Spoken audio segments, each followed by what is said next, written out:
चलो आज हो गया हमारा 20 दिसंबर ना। तो आज का पहला टॉपिक देखो, श्योक टनल। ये एक टनल है जिसका इनॉग्रेशन अभी हमारे डिफेंस मिनिस्टर ने किया है। तो ये बॉर्डर इंफ्रास्ट्रक्चर के एम्बिट में आ जाएगा। मतलब ये जो टनल बनाया गया है ना, ये टनल हमारे जो फोर्सेस मोबिलाइज करते हैं एक जगह से दूसरी जगह जाना, कनेक्टिविटी इंश्योर करना, उनके लॉजिस्टिक्स, उनके वेपन्स, उनका जो भी मोबिलिटी ट्रांसपोर्टेशन होता है उसको इंश्योर करने के लिए ये बॉर्डर इंफ्रास्ट्रक्चर प्रोजेक्ट का पार्ट है। तो जो हमारे डिफेंस मिनिस्टर हैं उन्होंने अभी 125 बॉर्डर इंफ्रास्ट्रक्चर प्रोजेक्ट्स का उद्घाटन किया है, जिसमें श्योक टनल भी शामिल है। और ये श्योक टनल है कहाँ? लद्दाख में है। और ये जो हमारा चाइना से बॉर्डर लगता है ना, लाइन ऑफ एक्चुअल कंट्रोल, उससे बहुत क्लोज है। तो ये आर्मी के मोबिलिटी के लिए, हमारे फोर्सेस के मोबिलिटी के लिए, उनके ट्रांसपोर्टेशन के लिए, कनेक्टिविटी के लिए काफ़ी क्रूशियल हो जाता है श्योक टनल जो है। अब श्योक टनल का एम क्या है? तो ये कनेक्टिविटी इंप्रूव करेगा, मोबिलिटी इंप्रूव करेगा, सिक्योरिटी इंप्रूव करेगा इंडिया के बॉर्डर्स के अलोंग। सिंपल सी चीज़ है, तुमको हम पहले ही बता दिए हैं। अब ये टनल लोकेटेड कहाँ पे है? तो डरबक श्योक दौलत बेग ओल्डी रोड, यहाँ पे ये टनल लोकेटेड है। इसको हम शॉर्ट में DSB-BO भी कह देते हैं, जो कि लद्दाख लेह में है। डरबक श्योक दौलत बेग ओल्डी रोड, ये पूरा एक रोड का नाम है जहाँ पे ये श्योक टनल लोकेटेड है, जिसको हम शॉर्ट में DSD-BO रोड भी कह देते हैं। लेह लद्दाख में ये रोड है, इसी रोड पे ये श्योक टनल बनाया गया है। किसने बनाया है? तुमको हम पहले ही बताया कि ये बॉर्डर इंफ्रास्ट्रक्चर प्रोजेक्ट है, तो बॉर्डर रोड ऑर्गेनाइजेशन ने इस टनल को बनाया है और इसका उद्घाटन हमारे डिफेंस मिनिस्टर अभी किए हैं। ठीक, दूसरा टॉपिक पे आ जाओ, एस्पायर स्कीम। ये एस्पायर स्कीम क्या है? तो ये स्कीम किसने शुरू की है? तो ministry of micro small medium enterprises, MSME वाली जो हमारी मिनिस्ट्री है ना, उस मिनिस्ट्री ने एस्पायर स्कीम को शुरू किया है। इस स्कीम का मेन ऑब्जेक्टिव क्या है, मोटिव क्या है? तो ये एंटरप्रेन्योरशिप प्रमोट करेगा, लाइवलीहुड अपॉर्चुनिटी को प्रमोट करेगा रूरल एरियाज़ में, गांव वाले एरिया में। और कैसे प्रमोट करेगा? स्किल डेवलपमेंट कराएगा, इंटरप्राइजेस क्रिएशन करेगा, इकोसिस्टम फॉर इनोवेशंस लेकर आएगा। मतलब इनोवेटिव सोसाइटी हो, हमारा सोसाइटी में रिसर्च एंड डेवलपमेंट, इनोवेशंस होता रहे, ऐसा इकोसिस्टम ये एस्पायर स्कीम क्रिएट करेगा। इसी स्कीम में बोला गया है कि लाइवलीहुड बिजनेस इंक्यूबेटर्स भी बनाएंगे, जिससे कि रूरल एंटरप्रेन्योर्स को ग्रोथ मिले। सीधी सी बात है, ये एस्पायर स्कीम्स रूरल डेवलपमेंट के लिए आया है, रूरल एरिया में लाइवलीहुड अपॉर्चुनिटी को क्रिएट करने के लिए आया है और एंटरप्रेन्योरशिप अपॉर्चुनिटी को प्रमोट करने के लिए आया है, ताकि गांव के लोगों को भी बिजनेस करने की अपॉर्चुनिटी मिले। मिनिस्ट्री ऑफ MSME वाली मिनिस्ट्री ने इसको लॉन्च किया है, उसी का ये स्कीम है। ऑब्जेक्टिव बता दिए, प्रोविजंस बता दिए। तीसरा टॉपिक देखो, राइनोसोरस। ये राइनोसोरस रिगार्डिंग वो स्पीसी से न्यूज़ रहते हैं ना, उसके एक और स्पीसी से न्यूज़ था आज, ग्रेट इंडियन बस्टर्ड। तो पता नहीं कितनी बार हम करा दिए हैं, अभी 1 महीने पहले भी वो ग्रेट इंडियन बस्टर्ड हुआ है, तो उसको हम छोड़ दिए, राइनोसोरस कर लेते हैं। थोड़ा ये गैप हो गया है राइनोसोरस किए हुए, हालांकि किए हुए हैं ये भी अप्रैल मई के टॉपिक में। तो राइनोसोरस के बारे में देखो तो ये लार्ज हर्बीवोर्स मैमल है, काफ़ी बड़ा होता है ये। हर्बीवोर्स है, ध्यान रखना। कौन से फैमिली से आता है? तो राइनोसेरोटिडे फैमिली से ही आता है। UPSC ऐसे साइंटिफिक फैमिली नेम नहीं पूछ रहा है, 5-7 साल के तुम PYQ देख लो, वो सिंपल कॉमन नेम पे से ही सवाल पूछता है। तो ये लार्ज हर्बीवोर्स है, one of the oldest surviving species है अर्थ पे। मतलब काफ़ी पुराने एंशियंट टाइम से राइनोसोर्स अर्थ पे एग्जिस्ट कर रहे हैं। ठीक, अब ये इनका हैबिटेट कहाँ कहाँ है? तो ये अलग अलग हैबिटेट्स में हमको देखने को मिल जाते हैं, काफ़ी डाइवर्स है इनका हैबिटेट, तभी तो इतने लंबे टाइम तक सर्वाइव कर रहे हैं। मतलब अलग अलग कंडीशंस में ये रह लेते हैं, जैसे कि ग्रासलैंड्स में भी रह सकते हैं, सवानाज में भी ये देखने को मिल जाते हैं, ट्रॉपिकल सब ट्रॉपिकल दोनों क्लाइमेट में देखने को मिल जाएंगे, स्वॉम्प्स, रेवराइन एरिया, सर्ब्स लैंड, इन सब हैबिटेट में ये देखने को हमको मिल जाएंगे। ये अलग अलग टाइप्स के होते हैं, 5 मेन टाइप्स के राइनोसोर्स होते हैं, जैसे कि देख लो, एक white rhino, black rhino, greater one horn rhino. इसी ग्रेटर वन हॉर्न राइनो को हम इंडियन राइनो भी बोलते हैं, क्योंकि ये इंडिया में मिलता है, इसलिए इसको हम इंडियन राइनो भी बोलते हैं। फिर से चौथा देखो, जावन राइनो, और पांचवा है सुमंत्रन राइनोसोरस। तो ये वाइट वाला और जो ब्लैक वाला राइनोसोरस है, ये अफ्रीका में देखने को मिलेगा। ग्रेटर वन हॉर्न राइनोसोरस जो है, जिसको हम इंडियन राइनोसोरस भी कहते हैं, ये इंडिया और नेपाल में देखने को मिलेगा। जावन नाइट राइनोसोरस जो है वो इंडोनेशिया में देखने को मिलेगा। सुमात्रन राइनोसोरस जो है वो इंडोनेशिया में देखने को मिलेगा। तो 5 राइनोसोरस, पांचों कहाँ कहाँ देखने को मिलेंगे बता दिए। अब इन पांचों का IUCN स्टेटस देख लो। तो अफ्रीका वाला ये जो वाइट राइनोसोरस है ना, ये नियर थ्रेटेंड कैटेगरी में आता है IUCN के। ब्लैक वाला जो अफ्रीका में मिल रहा है ना, ब्लैक राइनोसोरस, ये क्रिटिकली इंडेंजर्ड है। फिर तीसरा देखो, ग्रेटर वन हॉर्न राइनो, जो कि इंडियन राइनो भी इसको हम बोलते हैं, ये वल्नरेबल है, IUCN के वल्नरेबल कैटेगरी में आता है। और जावन और सुमात्रन जो राइनो है, ये क्रिटिकली इंडेंजर्ड है। तो ब्लैक राइनो, जावन राइनो और सुमात्रन राइनो क्रिटिकली इंडेंजर्ड हो गया, वाइट राइनो नियर थ्रेटेंड हो गया, और इंडियन राइनो, जिसको ग्रेटर वन हॉर्न राइनो भी बोल रहे हैं, ये वल्नरेबल स्पीसीज में आता है। ठीक, अब राइनोसोरस ना की स्टोन स्पीसीज कहलाते हैं। इन्वायरमेंट में हम अलग अलग स्पीसीज पढ़ते हैं, की stone species, indicator species, flagship species, ये इन्वायरमेंट में हम पढ़ते हैं, छोटे छोटे टर्म्स हैं ये। तो की स्टोन स्पीसीज मतलब उस एक पार्टिकुलर स्पीसीज के उस इन्वायरमेंट में रहने से उस इन्वायरमेंट का पूरा बैलेंस बना हुआ है। वो एक स्पीसीज अगर इन्वायरमेंट में है ना, तो साथ में बहुत सारे अलग अलग स्पीसीज को रहने में, वहाँ पे सर्वाइव करने में मदद मिल रही है। की स्टोन स्पीसीज मतलब एक सिंगल स्पीसीज को अगर हम किसी एक इकोसिस्टम, एक सोसाइटी से निकाल ले, तो उसके वहाँ से हट जाने से बहुत सारे दूसरे स्पीसीज का रहना मुश्किल हो जाएगा वहाँ। सीधा सा बात समझो, तुम्हारे घर परिवार में जॉब करने वाले कौन है, अर्निंग कौन कर रहे हैं, फादर कर रहे हैं, मदर कर रहे हैं, दोनों कर रहे हैं। हम लोग तो अभी स्टडी वाले फेज़ में हैं। तो अगर पापा और मम्मी सपोर्ट देना बंद कर दे तो हमारा रहना मुश्किल हो जाएगा कि नहीं। तो हमारे लिए की स्टोन स्पीसीज जो है ना, वो हमारे फादर मदर हैं। उसी तरीके से एक इकोसिस्टम में एक कोई स्पीसीज अगर रह रहा है तो वो तो खुद तो वहाँ सर्वाइव कर ही रहा है, उसके वहाँ रहने से बाकी अलग अलग स्पीसीज़ का रहना आसान हो गया है। अगर वो एक स्पीसीज़ को उस इन्वायरमेंट से हटा दिया जाए तो बहुत सारे स्पीसीज़ का रहना वहाँ मुश्किल हो जाएगा, उनके लिए थ्रेट हो जाएगा। जैसे कि अभी अगर हमारे जो पेरेंट्स हैं हमको अगर सपोर्ट करना बंद कर दे तो हमारा सर्वाइवल एक थ्रेट हो जाएगा, सीधी सी बात है। तो की स्टोन स्पीसीज वैसे स्पीसीज को बोलते हैं जिनके होने से बहुत सारे स्पीसीज का सर्वाइवल इजी हो जाता है उस इकोसिस्टम में। ठीक, इस राइनोसोरस का जो ना कल्चरल हेरिटेज वैल्यू भी बहुत लिंक्ड है। ट्राइबल्स ग्रुप्स इनको अलग अलग कल्चर से एसोसिएट करते हैं। आसाम में स्पेशली जो काजीरंगा नेशनल पार्क है ना, वो भी कल्चरल हेरिटेज राइनोसोरस का प्रमोट करता है। राइनोसोरस इकोलॉजिकल बैलेंस को प्रमोट करते हैं, मतलब इकोसिस्टम का जो बैलेंस है ना वो मेंटेन करके रखते हैं। अब राइनोसोरस का तुमने हॉर्न देखा होगा, वो सर के ऊपर एक वो सींग जैसा निकला होता है, तो उसको हम हॉर्न बोलते हैं। तो उनका जो हॉर्न है ना वो केराटिन से बना होता है। केराटिन एक प्रोटीन है और ये प्रोटीन हमारे बालों के हेयर्स में और नाखून में मिलता है। तो ये केराटिन से बना होता है। वो यूपीएससी घुमा देगा यहाँ कि राइनोसोरस का जो हॉर्न है ना वो हड्डियों से बना होता है या काफ़ी हार्ड स्ट्रक्चर होता है, अलग अलग करके। ध्यान रखना ये क्रेटिनिन से बना है। क्रेटिनिन एक प्रोटीन है जो कि हमारे हेयर्स और नेल्स में होते देखने को मिलते हैं। और इसी हॉर्न के लिए ना इनका पोचिंग बहुत किया जाता था, इनका शिकार बहुत किया जाता था। अभी भी होता है लेकिन वो पोचिंग राइनोसोरस का डिक्लाइन हुआ है अब। ठीक, इनका रिप्रोडक्शन साइकिल बड़ा स्लो है, बड़ा धीरे धीरे ये रिप्रोड्यूस होते हैं, इसीलिए बड़ा इनके पॉपुलेशन पे भी थ्रेट रहता है कि एक बार अगर इनकी पॉपुलेशन डिक्लाइन हो गई ना तो बड़ा मुश्किल है रिकवरी करना, क्योंकि इनका रिप्रोडक्शन साइकिल ही बहुत स्लो है। और देखो इनकी आईसाइट कमज़ोर होती है, मतलब काफ़ी दूर तक ये आंखों से देख नहीं सकते हैं, लेकिन इनकी स्मेलिंग और हियरिंग सेंस काफ़ी स्ट्रांग होती है। और एक और पॉइंट ऊपर लिखे हुए हैं, ये सेमी एक्वेटिक होते हैं। मतलब ये जो 5 टाइप के अलग अलग राइनो है ना, इसमें से कुछ ऐसे राइनो हैं जो पानी में भी सर्वाइव कर लेते हैं, पानी में भी रहते हैं। जैसे कि हमारा greater one horned Indian rhinoceros जिसको हम कहते हैं, वो सेमी एक्वेटिक है, पानी में भी रह सकता है। ठीक, तो हम तुमको पहले ही बताए थे कि राइनोसोरस का जो हैबिटेट है वो बहुत डाइवर्स है। ये ग्रासलैंड, सवाना, ट्रॉपिकल, सब ट्रॉपिकल, स्वैम्प, रिवराइन एरिया, सबसलैंड, हर जगह सर्वाइव कर लेते हैं।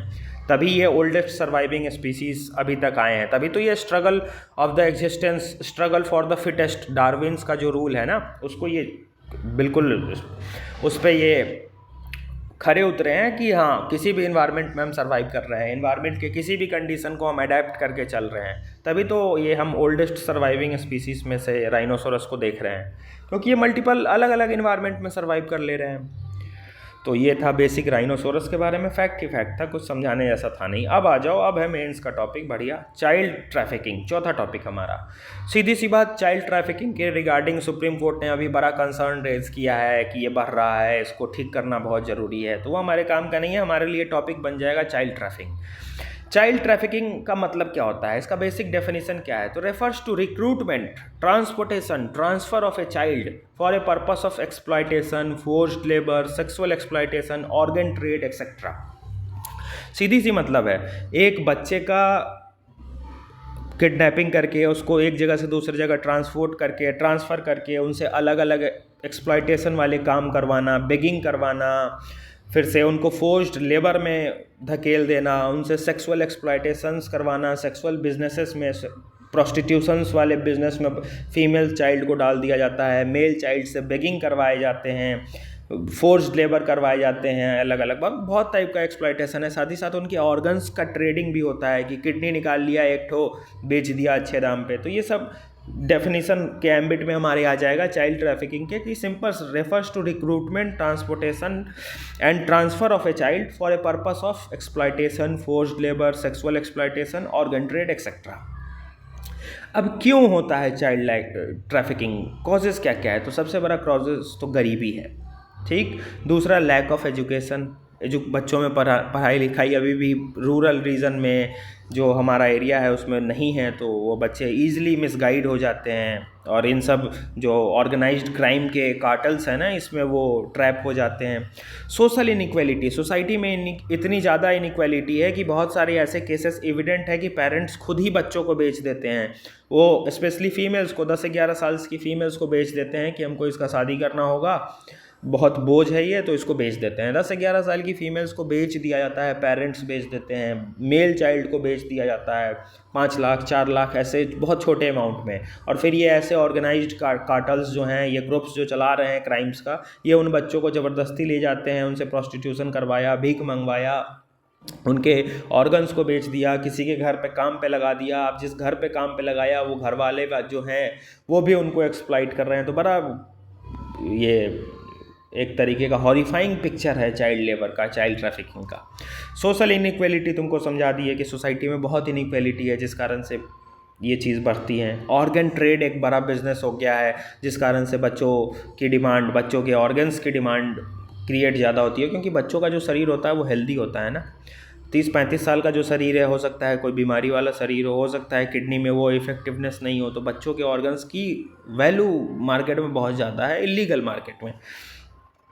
5वां पॉइंट देखो, वीक लॉ इन्फोर्समेंट। हमारे पास अलग अलग लॉज तो हैं, लेकिन वो इन्फोर्स सही से नहीं हो पाते हैं। एसएचओ साहब को थाना से निकल कर बाहर निकलने की फुर्सत ही नहीं है, तो कहाँ से वो काम करेंगे। एसपी साहब दिन भर बैठे रहते हैं, एसी में हवा खाते हैं, उनको अपने ज़िले के अलग अलग एरिया ही नहीं पता है। मेजोरिटी ऑफ केसेस में यही हो रहा है। तो तुम लोग बनना तो ऐसे मत बनना भाई, पब्लिक सर्वेंट हो, सही में इस वर्ड को जस्टिफाई करना अपने एक्शंस में। और ये अगर करोगे ना तो कभी झुकना नहीं पड़ेगा, सर हमेशा ऊपर रहेगा। ये ब्यूरोक्रेसी ना, एक सीधी सी बात है, बड़ा दलदल वाला एरिया है। गंगा जल बन के जाओगे ना तो पूरे दलदल को जहाँ भी रहोगे साफ़ रखोगे। ज़्यादा से ज़्यादा क्या होगा, ट्रांसफ़र कर सकते हैं, इससे ज़्यादा नहीं कर सकते हैं। कॉन्स्टिट्यूशन हमारा ब्यूरोक्रेट्स को हाईली प्रोटेक्टेड पावर देता है, आर्टिकल 311 है, कॉन्स्टिट्यूशनल पावर्स है हमारे पास। तो तुम्हारी नौकरी कोई छीन नहीं सकता है अगर तुम एक बार इसमें सिलेक्शन ले लेते हो, तो पावर्स तुम्हारे पास अच्छी खासी रहेगी। बस ये है ना कि हमारा ही ईमान करप्ट हो जाता है, तो हम इस करप्शन में आ जाते हैं। अभी भी कुछ ऐसे ऑफिसर्स हैं जो अपने पूरे कैरियर में पता नहीं 60-70 ट्रांसफ़र्स झेल चुके हैं। उनको 2-2 3-3 महीने में भगा दिया जाता है कि अरे ये तो सुन ही नहीं रहा है किसी की। ठीक है, 2 ही 3 महीने जिस चेयर पे, जिस एरिया में काम करना, जिस जुरिडिक्शन में रहना, ऑनेस्ट होकर काम करना, सर कभी तुम्हारा झुकेगा नहीं, ये तुमको हम बता रहे हैं। नहीं तो एक बार अगर करप्ट हो गए ना तो नियति उसी दिन तय हो जाती है जिस दिन पहली बार एमएलए या एमएलसी का फ़ोन आता है। अगर उसकी बात मान लिए गलत काम को, तो वो पूरी तुमको कैरियर झुकाएगा। और पहली बार मना कर दोगे ना तो बैकबोन तुम्हारी सीधी रहेगी हमेशा। ये ब्यूरोक्रेसी की सच्चाई है। हम गवर्नेंस में अभी पढ़ेंगे सिविल सर्विसेज की ब्यूरोक्रेसी में क्या क्या इशूज़ आते हैं, दिक्कतें आती हैं। तो हम कुछ मन से तुमको अपने बना के नहीं बोल रहे हैं, तुम्हारे ही सिलेबस में दिया हुआ है, तुमको पढ़ना है। अभी हम गवर्नेंस करेंगे तो एक सिविल सर्विस की डेमोक्रेसी पूरा की, कैसे हमारा पब्लिक सर्वेंट एडमिनिस्ट्रेशन काम कर रहा है, वो कराएंगे तुमको। तो ये सब इसके कॉजेज़ हैं। अब इसके इम्पैक्ट्स क्या क्या आते हैं? तो सबसे पहले तो फिजिकल हार्म बच्चों को होता है, डेथ्स भी हो जाते हैं कई बार। बच्चों को इमोशनल मेंटल ट्रॉमा झेलना पड़ता है, जिसका काफ़ी लॉन्ग लास्टिंग इम्पैक्ट रहता है। बच्चे डरने लगते हैं, आइसोलेट होने लगते हैं, वो सोसाइटी से मिलते नहीं हैं, उनको छोटी छोटी बातों से फियर होने लगता है, क्योंकि वो ट्रॉमा उनके माइंड से निकलता नहीं है। सोशल स्टिग्मा, वो काफ़ी आइसोलेट हो जाते हैं इन सब इंसिडेंट के बाद। अगर कोई बच्चा रिकवर हुआ है ना तो वो जल्दी सोसाइटी से मिलता नहीं है, लोगों से उसको डर लगना, शर्म आना, सोशल स्टिग्मा उनको फेस करना पड़ता है। हेल्थ रिस्क, अलग अलग बीमारियां उनको हो जाती है, क्योंकि अगर वो ऐसे ऑर्गेनाइज्ड क्राइम वाले ले उनको जाते हैं तो ठीक से खाना देंगे ना, न्यूट्रिएंट्स देंगे, तो हेल्थ रिस्क आ जाती हैं। तो ये सब इम्पैक्ट हैं चाइल्ड लेबर के। अब इनका सॉल्यूशंस देखो, सॉल्यूशंस क्या क्या हैं।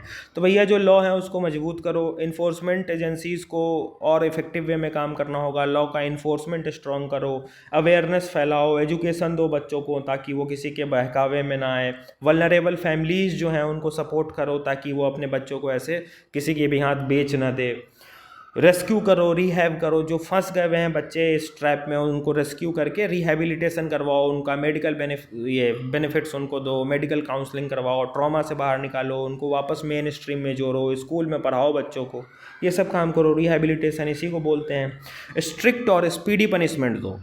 पहली बात तो जल्दी कार्रवाई करो। केसेस इंडिया में ऐसे चलते हैं 10 साल, पुश्तैनी केस चलते हैं, हमारा पुश्तैनी ज़मीन होता है ना, उसी तरीके से पुश्तैनी केस चलते हैं इंडिया में। पेंडिंग जुडिशियरी, डिलेड जुडिशियरी, जिसका क्रिटिसिज्म हम हज़ारों बार कर चुके हैं, क्वेश्चन भी वो पूछ चुका है, इम्प्लीमेंट कुछ होना नहीं है।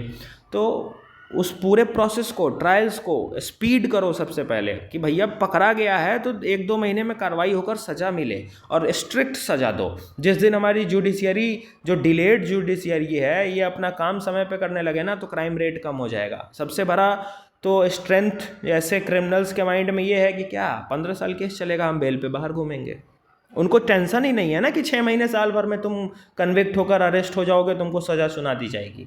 उनके पास तो ये एकदम मजबूत फियर है कि क्या होगा, केस होगा तो बेल पे घूमेंगे हम, 15-20 साल के बाद ही फैसला आना है ना, तब तक उनकी जवानी खत्म हो जाएगी, वो बूढ़े बूढ़े हो जाएंगे, हो सकता है मर भी जाएं।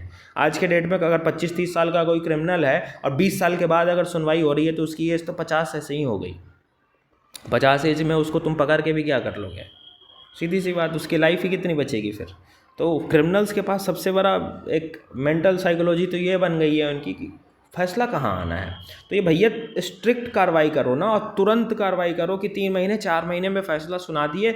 एटलीस्ट कुछ स्पेसिफिक क्राइम्स, रेप्स के हो गए, ये चाइल्ड ट्रैफिकिंग के हो गए, इन सब के क्राइम्स में तुरंत 3 से 4 महीने में जुडिशियरी को फैसला दे देना चाहिए। जैसे जुडिशियरी ने गवर्नर के लिए टाइम फ्रेम बना दिया, अपने लिए भी टाइम फ्रेम बना ले, पार्लियामेंट लॉ पास करे कि ऐसे ऐसे लॉ केसेस के लिए जुडिशियरी मैंडेटरी है कि 3 महीने में फैसला सुनाए।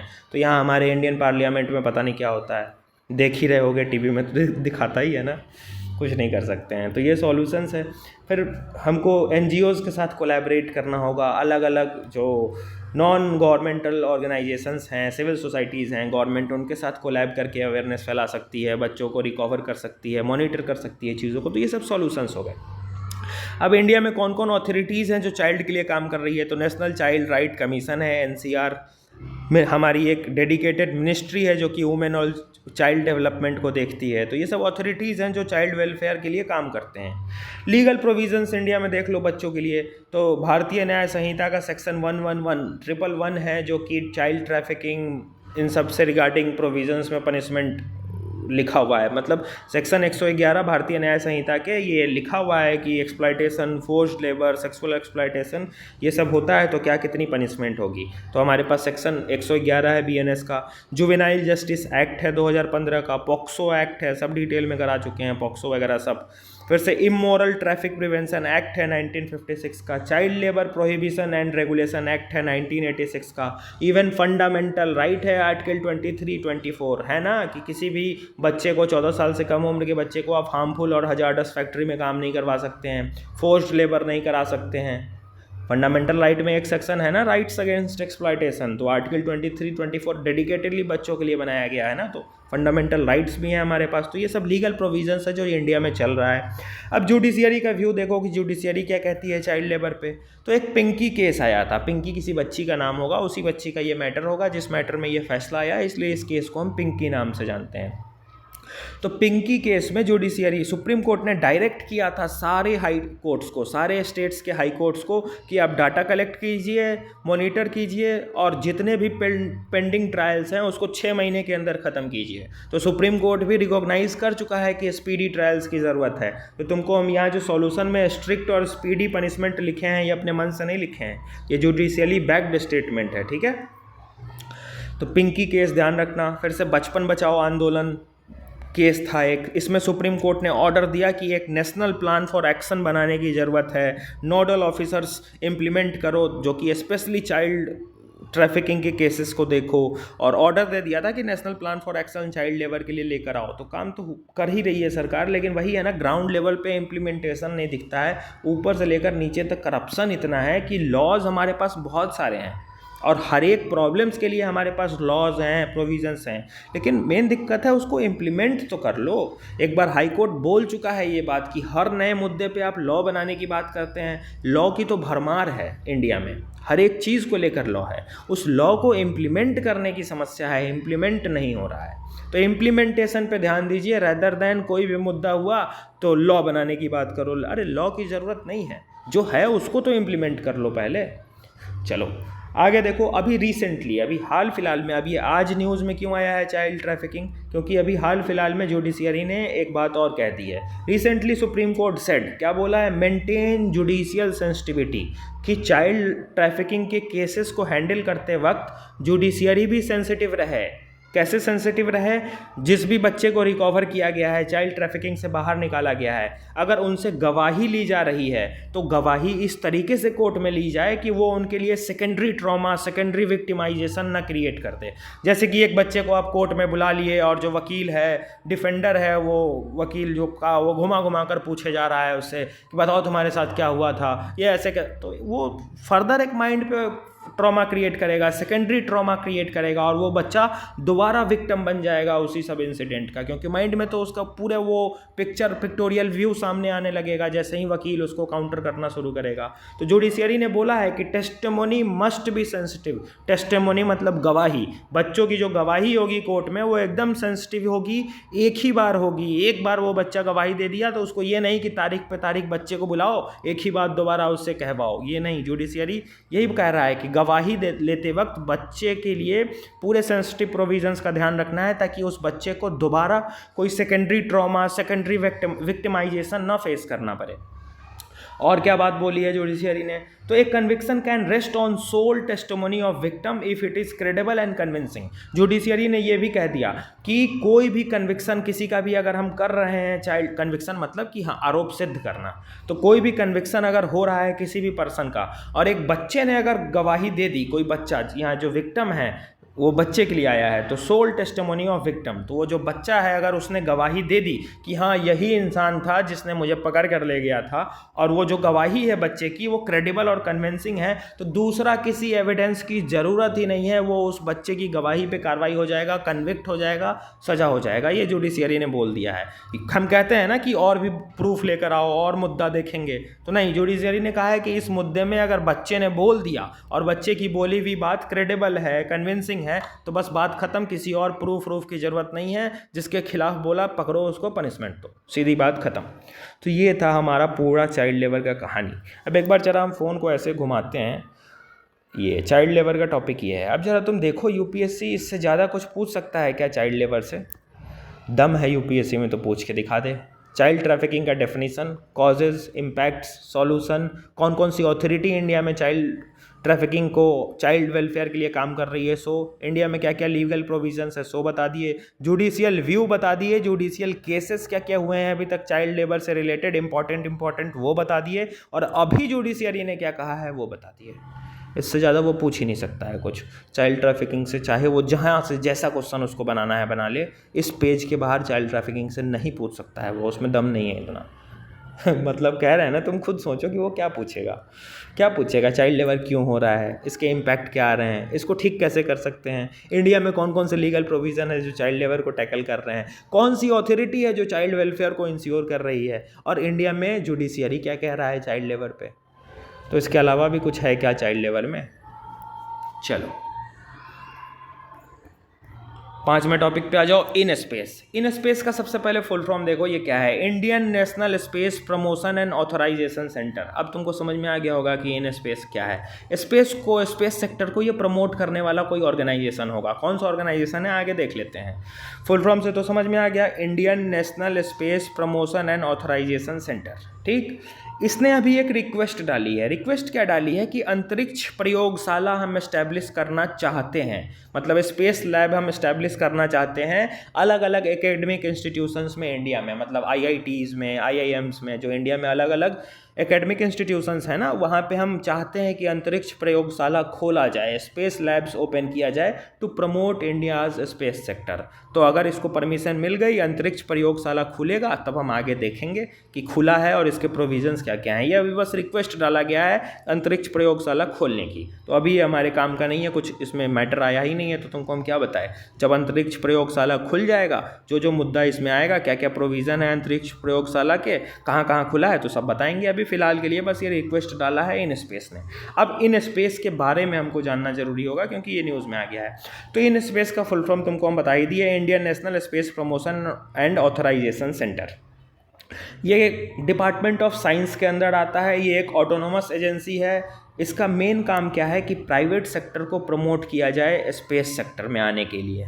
देखो, हमारा जो स्पेस जर्नी है ना, वो काफ़ी कमेंडेबल रहा है, बहुत तारीफ़ का काबिल रहा है। हम साइकिल से शुरू किए थे अपनी स्पेस जर्नी और आज हम चीपेस्ट स्पेस में पहुंचने वाले कंट्री हैं। हमारा स्पेस मिशन चीपेस्ट होता है एंड मोस्ट सक्सेसफुल मिशंस हम करते हैं कंडक्ट, मतलब हम सस्ते से सस्ते स्पेस मिशन को हम एग्जीक्यूट किए हैं। जो मिशन यूएस, रसिया, चाइना जितने में किया है ना, उसके हाफ से भी कम प्राइस पे इंडिया का इसरो उसको एग्जीक्यूट किया है, उस मिशन को, और सक्सेसफुली एग्जीक्यूट किया है। हमारा चंद्रयान मिशन हो, मंगलयान मिशन हो, डी डॉकिंग मिशन हो, मल्टीपल मिशंस को इसरो ने अचीव किया है। तो अब एक बात ये आ रही है कि इसरो को पैसा सरकार से मिलता है, इसरो सरकार की एजेंसी है, तो स्पेस सेक्टर को हमको अब और ग्रो करना है। स्पेस एक बड़ा डोमेन आ गया है, देखो ना, हर एक देश स्पेस में आगे बढ़ रहा है। तो बात ये आ रही है ना कि इसरो क्या क्या करेगा, बड़ा बड़ा स्पेस प्रोग्राम करेगा या छोटे मोटे सैटेलाइट्स भेजना है वो भी इसरो ही देखेगा। तो प्लान ये बन रहा है ना कि जितना बड़ा बड़ा इंपॉर्टेंट नेशनल इंटरेस्ट वाला मिशन है वो इसरो देखेगा अब, क्योंकि इसरो अब बहुत ऊपर के लेवल का चीज़ हो गया हुआ है, बहुत डेवलप हो गया हुआ है। और जो छोटे मोटे सैटेलाइट लॉन्च वॉन्च करने हैं वो सब कोई प्राइवेट प्लेयर्स आकर कर ले, प्राइवेट प्लेयर्स स्पेस सेक्टर में कोलैबोरेट करें, क्योंकि अकेले इसरो तो सब कुछ नहीं कर सकता है। इसलिए प्राइवेट प्लेयर्स का हम ये कंट्रीब्यूशन चाहते हैं स्पेस में। इसी प्राइवेट सेक्टर्स को स्पेस में प्रमोट करने के लिए इन स्पेस एक ऑर्गेनाइजेशन बनाई गई, इसीलिए इसका नाम फुल फॉर्म रखा गया है Indian National Space Promotional and Authorisation Centre, जो कि प्राइवेट प्लेयर्स को इंडियन स्पेस सेक्टर में प्रमोट करेगा ताकि इसरो बड़ा बड़ा प्रोजेक्ट्स कर सके, बड़े बड़े प्रोजेक्ट्स पे उसका ध्यान हो, और जो छोटे मोटे सैटेलाइट्स लॉन्च हैं वो अपना प्राइवेट प्लेयर्स देखेंगे। तो इसरो ये in space department of Science के अंदर आता है, ऑटोनोमस एजेंसी आता है। ये ब्रिज करता है गैप को। कौन से गैप को? तो इसरो और प्राइवेट प्लेयर्स के बीच जो गैप है ना, उसके बीच ये एक ब्रिज का काम करता है। इसरो और प्राइवेट प्लेयर को कनेक्ट करेगा, और जब दोनों कनेक्ट होंगे, प्राइवेट कोलैबोरेशन होगा स्पेस में, तो हमारा ओवरऑल स्पेस सेक्टर आगे जाएगा। अच्छा, ये प्राइवेट प्लेयर्स को ना वो एमसीक्यू में फंसा सकते हैं, वो इसरो और प्राइवेट प्लेयर्स के जगह लिख देंगे ISRO and non government entities, NGEs, तो सीधा समझना वो प्राइवेट प्लेयर्स ही है।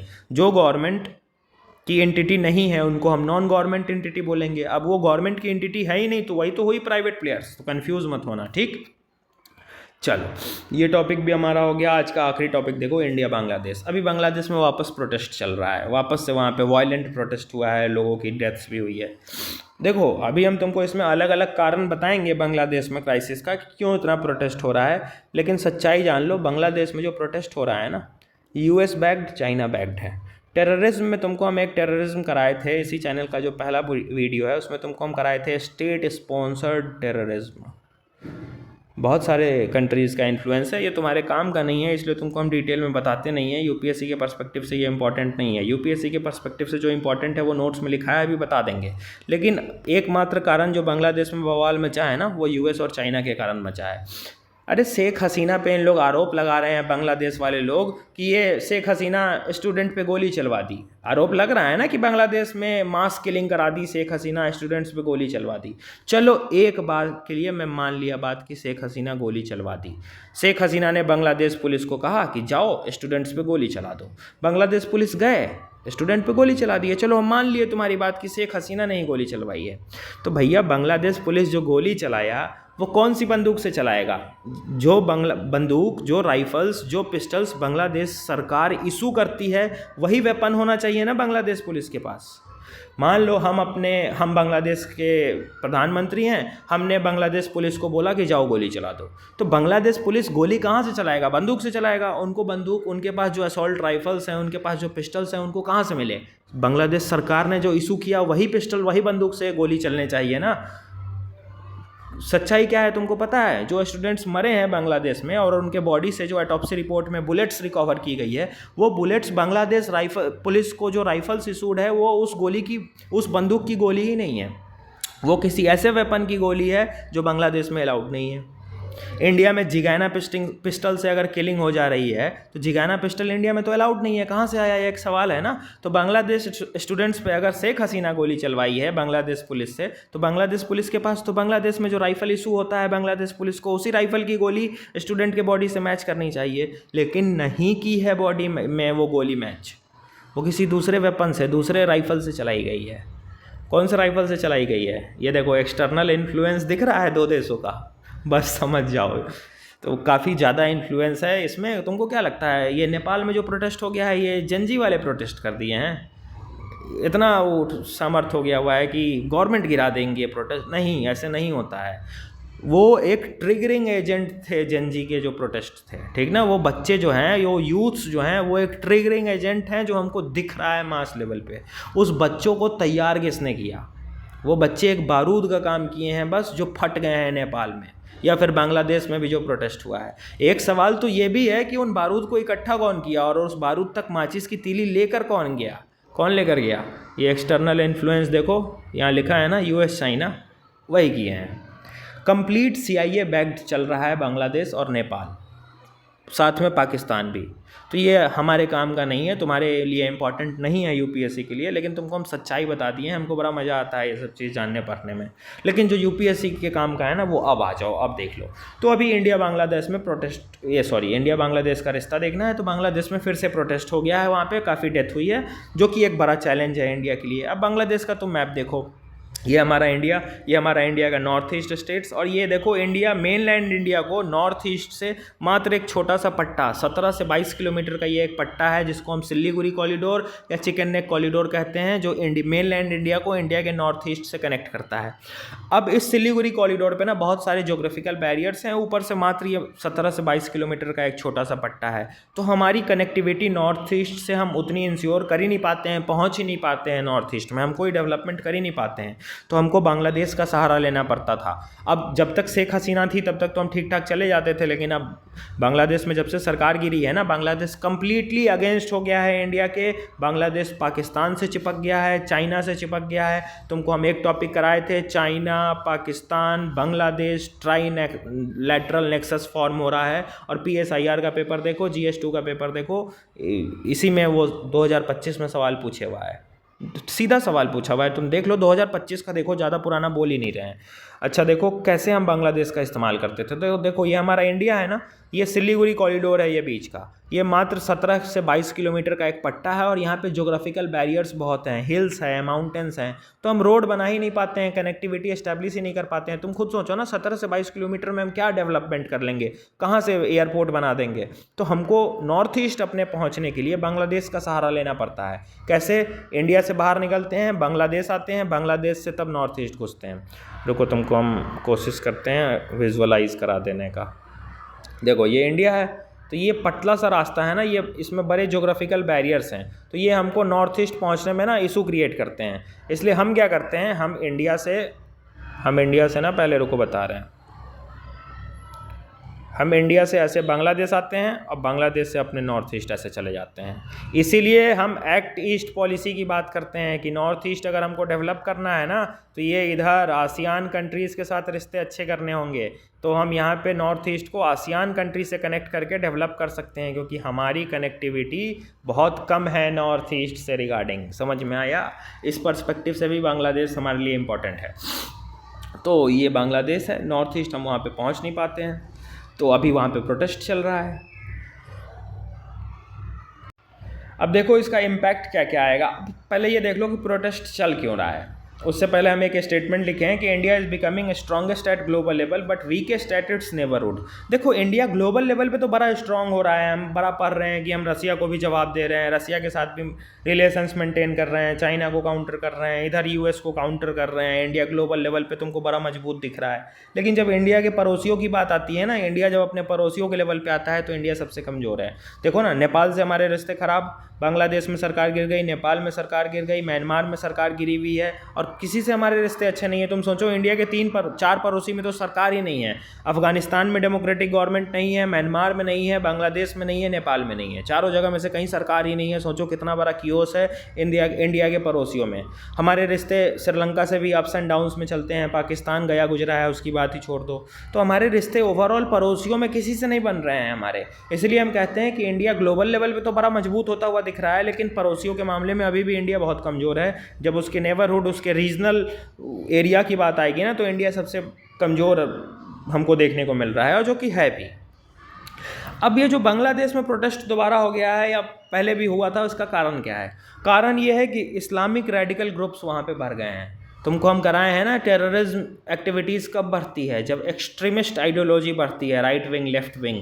उसी तरीके से ये इस्लामिक रेडिकल्स ग्रुप बांग्लादेश में राइज़ किए हैं और इनको भड़काने का काम किए हैं कुछ एक्सटर्नल इन्फ्लुएंसर्स जैसे कि यूएस, चाइना, ताकि बांग्लादेश के ज़मीन का इस्तेमाल किया जा सके इंडिया में इंस्टेबिलिटी क्रिएट करने के लिए। देखो ये बांग्लादेश छोटा सा देश है, पाकिस्तान छोटा सा देश है, यहाँ पे कोई यूएस चाइना को इंटरेस्ट नहीं है। मेन इंटरेस्ट इंडिया की स्ट्रेटेजिक ऑटोनॉमी हैम्पर करने की है कि इंडिया ग्लोबल लेवल पे बहुत मजबूत होता हुआ दिख रहा है ना, तो इंडिया को काउंटर करना है, तो इंडिया के जो अगल बगल के स्टेट्स हैं ना, उनको एज ए बफर स्टेट्स इस्तेमाल करना होगा ताकि इंडिया में इंस्टेबिलिटी क्रिएट कर सके और इंडिया अपने इन्हीं पड़ोसी में लड़ाई पीट करता रहे। ग्लोबल लेवल पे इंडिया को अपनी वॉइस को मजबूत करने का वक्त ही नहीं मिले। यही यूएस और चाइना की स्ट्रेटजी है, ठीक, जो कि ऑलरेडी हम तुमको पहले बहुत बार करा चुके हैं। तो वो सारा मैटर ना अभी धीरे धीरे कंसोलिडेट करने की कोशिश कर रहे हैं। तो ये इस्लामिक रेडिकल्स ग्रुप यहाँ पे राइज हो रहे हैं, और इनको प्रोवोक कौन कर रहा है, इनको पैसा कौन दे रहा है, इनको हथियार कौन दे रहा है? यूएस चाइना का जो एक्सटर्नल इन्फ्लुएंस है वो लोग। फिर से यूथ का अनरेस्ट है। हम कहते हैं कि यहाँ के यूथ खुश नहीं है, बेरोजगारी बहुत है, अनएम्प्लॉयमेंट बहुत है, इकोनॉमिक डिस्पैरिटी बहुत है। वो बांग्लादेश हो चाहे नेपाल हो, हम कहते हैं जेनजी ने प्रोटेस्ट कर दिया, ठीक है किया उन्होंने, लेकिन उनको ट्रिगर कौन किया? प्रोटेस्ट ऐसे नहीं होता है जब तक पैसे और सपोर्ट ना हो, बिना उसके प्रोटेस्ट हो ही नहीं सकता है। तो कहाँ से वो आया? उनको भड़काया किसने? और यूथ जब प्रोटेस्ट करते हैं ना, तो वो इतना हार्मफुल प्रोटेस्ट नहीं कर देंगे कि नेपाल के मंत्रियों को दौड़ा दौड़ा के भगाते। वो कर ही नहीं सकते हैं, उनके पास उतना रिसोर्सेस नहीं होगा। तुम खुद सोचो ना, एक देश की पूरे सरकार को गिरा देगा जेनजी का प्रोटेस्ट, इतना ताकतवर हो जाएगा कोई क्या? नहीं, उनके पीछे कोई ना कोई बैकिंग है, कोई सपोर्ट कर रहा है उनको। ध्यान रखना इस बात को। तो ये यूथ्स का अनरेस्ट है। हम सीधा यूपीएससी में एक ही पॉइंट लिखेंगे, वो बैकिंग हमको ध्यान नहीं रखना है, वो डीप स्टेट एक्टर्स का काम है। तुम्हारे यूपीएससी के पॉइंट ऑफ व्यू से वो उतना इंपॉर्टेंट नहीं है, डिटेल एनालिसिस थोड़ा सा बस लिखना है कि हाँ यूएस चाइना का इन्फ्लुएंस है इन सब रीज़न में। तो ये हो गया रीजंस क्यों प्रोटेस्ट चल रहे हैं बांग्लादेश में। और मेन प्रोटेस्ट का जो कारण है ऊपर ही तुमको हम बता दिए हैं, ये टॉपिक शुरू करने से पहले ही। यूएस चाइना सीधा चाहते हैं कि इंडिया अपने पड़ोसियों में उलझा रहे, इंडिया में इंस्टेबिलिटी बने रहे, कभी वो पाकिस्तान से उलझे, कभी वो बांग्लादेश से उलझे, कभी वो नेपाल से उलझे। ग्लोबल लेवल पे इंडिया अपनी आवाज़ को मजबूत ना कर पाए, और इंडिया का जो ग्रोइंग प्रेजेंस है इंटरनेशनल प्लेटफॉर्म्स में वो सिमटता रह जाए। क्योंकि जब हम दूसरे मुद्दे में अपने पड़ोसियों के लड़ाई झगड़े में उलझे रहेंगे तो हमको वक्त नहीं मिलेगा ग्लोबल लेवल पे आगे बढ़ने का। यही स्ट्रेटजी मेन यूएस और चाइना की है। वो सीधा इनस्टेबिलिटी भी क्रिएट करना चाहते हैं इंडिया में, कि इंडिया की इकोनॉमिक ग्रोथ को किसी तरीके से हम रिस्ट्रिक्ट करें। एक बड़ा फेमस पीएसआईआर का आइडियोलॉजी है सॉवरेन नेशन पैराडॉक्स। जब कोई नेशन आगे बढ़ने की कोशिश करता है ना, तो पूरी दुनिया उसको दबाने की कोशिश करती है। और ये नॉर्मल ह्यूमन पैराडॉक्स भी है कि जब तुम ग्रोथ करोगे ना, जब तुम आगे बढ़ोगे ना, तो तुमसे जलने वाले लोग तुमको दबाने आएंगे। तो ये पीएसआईआर पॉलिटिकल साइंस में हम पढ़ते हैं इस थ्योरी को, सॉवरेन नेशन पैराडॉक्स। इसका मतलब जब एक नेशन सोवरेन होने की बात करता है, sovereign in the sense India sovereign तो है ही, आज़ाद तो है ही, लेकिन हर मामले में सोवरेन की हमको इंपोर्ट डिपेंडेंट ना रहना पड़े, डिफेंस का हम इंपोर्ट ना कर पाए, हम आत्मनिर्भर बने, इसको हम सॉवरेनिटी से जोड़ते हैं। और यही एक पैराडॉक्स है कि जब हम आत्मनिर्भर बनने की कोशिश करेंगे तो बहुत सारे लोग आएंगे टांग खींचने वाले, वो यही हैं। और वो डायरेक्ट तो खींच नहीं सकते हैं। इंडिया बड़ा कंट्री है, स्ट्रांग हो चुका है कंट्री है, न्यूक्लियर वेपन वाला कंट्री है, तो वो हमारी टांग खींचने के लिए छोटे मोटे प्यादे का इस्तेमाल करते हैं। बांग्लादेश, नेपाल, पाकिस्तान, कभी अफ़गानिस्तान, कभी श्रीलंका, ऐसे। ठीक है। अब बांग्लादेश की इंपॉर्टेंस देखो कि बांग्लादेश क्यों इंपॉर्टेंट है। तो स्ट्रैटेजिक लोकेशन पे है, इंडिया को एक्सेस देता है ताकि हम नॉर्थ ईस्ट पहुंच पाए due to chicken neck corridor. देखो ना, दिखाए हैं ना कि ये मात्र 17 से 22 किलोमीटर का पट्टा है। तो हमको अगर पहुंचना होता है नॉर्थ ईस्ट तो हम बांग्लादेश का सहारा लेते हैं और बांग्लादेश से ऐसे नॉर्थ ईस्ट पहुंचते हैं, क्योंकि ये जो छोटा सा पट्टा है यही है Siliguri corridor, chicken neck corridor भी इसको कहते हैं हम। ये इतना जोग्राफिकली, एक तो 17 से 22 किलोमीटर मात्र इसकी चौड़ाई है, और ये इतना यहाँ पे जोग्राफिकल बैरियर्स हैं, पहाड़ हैं, इतना है कि हम रास्ता बनाए कैसे यहाँ जाने का, है ही नहीं जगह। एक बड़ा कंसर्न ये भी है कि जब इंदिरा गांधी ने बांग्लादेश को यहाँ आज़ाद किया था, इस बांग्लादेश को, तो क्यों नहीं ये थोड़ा सा ज़मीन का हिस्सा इंडिया में इनकॉर्पोरेट करवाया। ये विज़न कहाँ चली गई थी इंदिरा गांधी की, उस टाइम पे जो ऑफिसर्स थे, क्यों नहीं ये इसको इंश्योर कर पाए। या ज़मीन ना भी लेती तो क्यों नहीं ऐसा ट्रीटी साइन करवाई कि भैया ये हिस्सा हम हमेशा यूज़ कर सकते हैं, इस पर कभी कोई रिस्ट्रिक्शन नहीं आएगा फ्यूचर में। ये एक तरीके का मिस गाइडेंस, मतलब एक मिस फेलियर हुआ वहाँ पे। ये चीज़ होनी चाहिए थी और बांग्लादेश को उस समय ज़रूरत थी, वो झक मार के हमको उस टाइम पे रास्ता देता। तो ये चैलेंज हम पढ़ते हैं। तो स्ट्रेटजिक लोकेशन है बांग्लादेश का। फिर से टेररिज्म को काउंटर करने में, इंसर्जेंसी को काउंटर करने में, स्पेशली जो नॉर्थ ईस्ट इंसर्जेंसी हम पढ़ते हैं, जो कुकीज़ मीटीज़ ट्राइब के पास हथियार पहुंच रहे हैं, रॉकेट लॉन्चर पहुंच रहे हैं, कहाँ से पहुंच रहे हैं भाई? चाइना से आ रहे हैं, बांग्लादेश, म्यांमार आ रहे हैं, और उसके थ्रू फिर इंडिया के नॉर्थ ईस्ट घुस जाते हैं वो। तो इंसर्जेंसी को, नॉर्थ ईस्ट इंसर्जेंसी को काउंटर करने के लिए, बांग्लादेश से जो रेफ्यूजी रोहिंग्याज इंडिया में आते हैं उसको काउंटर करने के लिए बांग्लादेश हमारे लिए इंपॉर्टेंट है।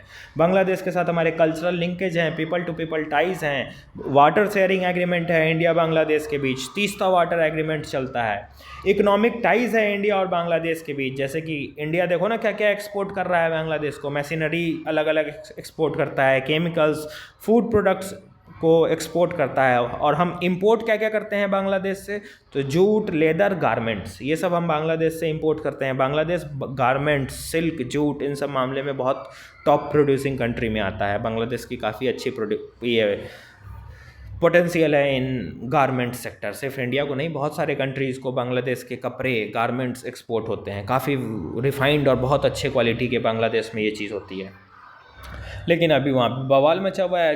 जब तक शेख हसीना थी तब तक ठीक चल रहा था, इंडिया से रिश्ते भी अच्छे थे और वो बहुत अच्छे से गवर्नमेंट मेंटेन करके चल रही थी शेख हसीना। लेकिन भैया जो जलने वाले हैं उनको तो पता था कि हसीना जी इंडिया के खिलाफ जा नहीं रही हैं, तो हसीना जी को गिराना होगा। हसीना जी की सरकार गिरा दी, आर्मी की रूल चल रही है। आर्मी कह रही है ना कि फरवरी में चुनाव करवा लेगी बांग्लादेश में, आज लिख के दे रहे हैं नहीं होगा चुनाव फरवरी में। 2026 फरवरी तक बांग्लादेश में चुनाव नहीं होगा। उसका जीता जागता उदाहरण तुमको आज दिख गया ना कि प्रोटेस्ट वापस से हो गया है। कहाँ से चुनाव होगा यार, हो ही नहीं पाएगा। बांग्लादेश का सारा पैसा, वो जो कौन है यूनिस, वो अपना सारा पैसा डॉलर में अमेरिका क्यों भेज रहा है और कॉन्टीन्यूसली 3 महीने से भेज रहा है? वो भागेगा अमेरिका, एक टाइम पे ना वो अमेरिका शिफ्ट हो जाएगा। तुम देख लेना, पूरी तरीके से बांग्लादेश के रिसोर्सेज को निचोड़ के खा जाएगा और यूएस को बेच देगा पूरा बांग्लादेश, और अपना सारा प्रॉफिट लेके भागेगा वो यूएस। पक्की बात तुमको बता रहे हैं, देखना ये होगा। तो ये सब तुम्हारे काम का नहीं है, इसलिए तुमको बताते नहीं हैं। यूपीएससी के लिए जो काम का है वो तुमको लिखा हुआ भी है, बता भी रहे हैं। तो ये बांग्लादेश की इंपॉर्टेंस हो गई। ये map chicken neck Siliguri corridor वाला हम डिटेल में समझा दिए। अब इसका इम्पैक्ट क्या आएगा, इंडिया पे क्या इम्प्लीकेशंस आएगा? तो इंडिया में इंटरनल सिक्योरिटी रिस्क बढ़ेगा, रेफ्यूजीज़ आएंगे हमारे बांग्लादेश से, घुसेंगे हमारे नॉर्थ ईस्ट में, टेरर इंसर्जेंसी बढ़ेगा नॉर्थ ईस्ट में, ये एक बड़ा रिस्क हो जाएगा। बॉर्डर मैनेजमेंट हमको करना होगा, नहीं तो बड़ा दिक्कत हो जाएगा, क्योंकि बांग्लादेश इतना चिपका हुआ है। तुम देखो ये बांग्लादेश ऐसे चिपका हुआ है, पूरा इस नॉर्थ ईस्ट एरिया और हमारा इस यहाँ तक वाला एरिया वल्नरेबल हो जाएगा, थ्रेट में आ जाएगा।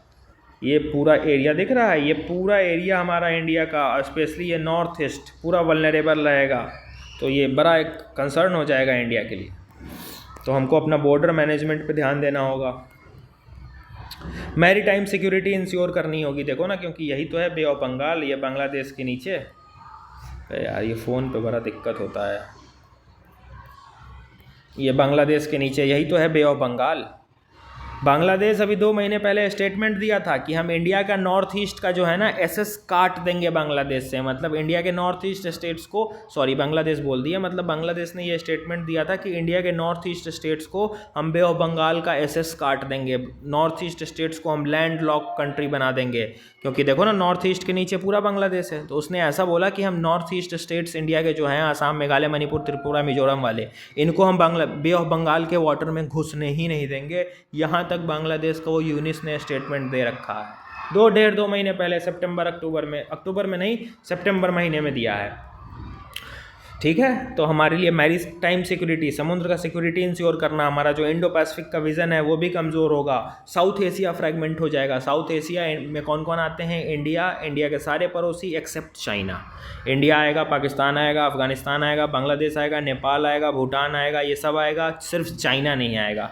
तो इंडिया के सारे पड़ोसी एक्सेप्ट चाइना साउथ एशिया के पार्ट हैं। बार बार तुमको हम बता चुके हैं, साउथ एशिया करा भी चुके हैं। फ्रेगमेंटेड साउथ एशिया एक पूरा टॉपिक तुमको हम कराए थे कि इंडिया में किसी भी पड़ोसी के साथ उसको नहीं बन रही है। तुम देखो ना साउथ एशिया में नेपाल में, बांग्लादेश में, म्यांमार में, अफगानिस्तान में, 4 देश में तो सरकार ही नहीं है, डेमोक्रेटिक गवर्नमेंट ही नहीं है। इसीलिए तो कह रहे हैं कि साउथ एशिया फ्रेगमेंटेड हो चुका है, टूट चुका है। तो ये एक बड़ा दिक्कत हो जाएगा इंडिया के लिए। यूएस का इन्फ्लुएंस बढ़ता जा रहा है बांग्लादेश में। अरे यूएस का वो एजेंट CIA वाला जैक्सन कहाँ मरा है? बांग्लादेश के ही होटल में मरा है। तुम देखो ना, तुमको हम पहले भी ये सब टॉपिक कराए हुए हैं। तो ये यूएस का इन्फ्लुएंस बढ़ जाएगा। फिर से चाइना, पाकिस्तान, बांग्लादेश का नेक्सस बनेगा। पाकिस्तान बांग्लादेश क्लोज आ गए हैं और इन दोनों को क्लोज करके चाइना इस्तेमाल करेगा दोनों का इंडिया में टेररिज्म फैलाने के लिए, इंडिया में इनस्टेबिलिटी क्रिएट करने के लिए, ताकि India voice of global south ना बन पाए। चाइना खुलेआम अफ्रीका भी पहुंचे, ग्लोबल साउथ का लीडर भी बने। इंडिया ग्लोबल साउथ का लीडर ना बन पाए, अपने पाकिस्तान, बांग्लादेश, नेपाल, भूटान में ही उलझा रहे। यही तो चाहते हैं चाइना यूएस वाले। ठीक, फिर से बांग्लादेश पाकिस्तान बहुत क्लोज आ रहे हैं, ये हमारे लिए बड़ा थ्रेट हो जाएगा। हम दोनों साइड से टेररिज्म के लिए प्रोन हो जाएंगे। और जो अलग अलग रीजनल ग्रुप्स हैं जैसे कि बिम्स्टेक हो गया, बांग्लादेश, भूटान, इंडिया, नेपाल, जो BBIN जिसको हम कहते हैं, सार्क हो गया, ये सब इनफेक्टिव हो जाएगा। सार्क तो वैसे भी इनफेक्टिव है पाकिस्तान के कारण, लेकिन ये 2 थोड़ा अभी रेलेवेंट चल रहे थे, वो भी ख़त्म हो जाएंगे क्योंकि बांग्लादेश में सरकार ही नहीं है। तो अब इसका सॉल्यूशन क्या कर सकते हैं? तो सॉल्यूशन यही है कि इंडिया अपना स्ट्रेटजिक ऑटोनॉमी मेंटेन रखे, नेशनल इंटरेस्ट को अपने हर हाल में प्रायोरिटाइज करते रहे without any compromise. Regional forums का लीवरेज करें, मतलब अलग अलग regional forums, BIMSTEC, BBIN, SAARC, इन सब का इंडिया इस प्लेटफॉर्म का यूटिलाइज करके अपने वॉइस को, कंसर्न को रेज करने की कोशिश कर सकता है। जो कॉमन चैलेंज है बांग्लादेश की, जो दिक्कत है, उसको सॉल्व करने की कोशिश की जा सकती है। डिप्लोमेटिक एंगेजमेंट करो बांग्लादेश के साथ, स्ट्रेंथन करो अपना बॉर्डर मैनेजमेंट और नेबरहुड फर्स्ट पॉलिसी को प्रायोरिटाइज करो। तो ये तो UPSC के आंसर लिखने के लिए हमारे पास वे फॉरवर्ड सॉल्यूशंस हो गए, लेकिन एक्चुअल सॉल्यूशन तुमको पता क्या है? बांग्लादेश की ठुड्डी पकड़ेंगे तभी वो कंट्रोल में आएगा, ऐसे नहीं आने वाला है। ठीक है, या तो वहाँ कोई डेमोक्रेटिक गवर्नमेंट आ जाए जो इंडिया के फेवर में हो, बांग्लादेश के हित के लिए काम करे जैसे शेख हसीना कर रही थी, तभी चीज़ें ठीक होंगी। नहीं तो बांग्लादेश की ठुड्डी पकड़ना जिसको हम कहते हैं ना, वो चीक्स के, वो चिन के नीचे वाला एरिया, वो दबाओ, टेटुआ दबाओ, तभी वो कंट्रोल में आएगा, नहीं तो आएगा नहीं, क्योंकि वो ख़त्म हो चुका है। वो पाकिस्तान के इन्फ्लुएंस में US में मतलब बेच दिया है उसने अपने देश को, वो जो यूनिस बैठा है। हकीकत तुम लोग, असली दुनिया इसके बाहर बहुत चलती है, तो जितना हो सके बता दिए। अब उतना डीप काम का नहीं है ना, UPSC तुमसे वो पूछेगा ही नहीं, तो तुमको हम क्यों बताएं? वो मुझे मज़ा आता है पढ़ने में, तो हम पढ़ते रहते हैं। जियोपॉलिटिक्स, इंटरनल सिक्योरिटी में मुझे बड़ा इंटरेस्ट आता है, तो फिर भी तुमको हम बहुत हद तक चीज़ें बता दी हैं, लेकिन बल्कि हो जाएगा बहुत कहानी सुनाएंगे। तो कहानी सुनना होगा तो कभी अलग से वीडियो बना देंगे। ये UPSC के पॉइंट ऑफ व्यू से बांग्लादेश हमारा कंप्लीट हो गया। तो तुम देख लो बांग्लादेश से वो क्या क्या सवाल पूछ सकता है, क्या कारण चल रहा है प्रोटेस्ट का वो बता दिए, उसका क्या इम्पैक्ट आएगा इंडिया पे वो बता दिए, और इंडिया के लिए क्या क्या दिक्कत होगी वो भी बता दिए, और इसका वे फॉरवर्ड सॉल्यूशन क्या होगा वो बता दिए। इंपॉर्टेंस ऑफ बांग्लादेश भी बता दिए कि बांग्लादेश हमारे लिए क्यों इंपॉर्टेंट है। चाइल्ड लेबर कंप्लीट करा दिए, बाकी कुछ प्रीलिम्स फैक्ट थे वो देख लिए। तो दैट्स इट, ये आज का हमारा करंट अफेयर था। जो भी इसके रिगार्डिंग क्वेश्चंस बनेंगे वो मैं तुम्हें भी भेजता हूँ।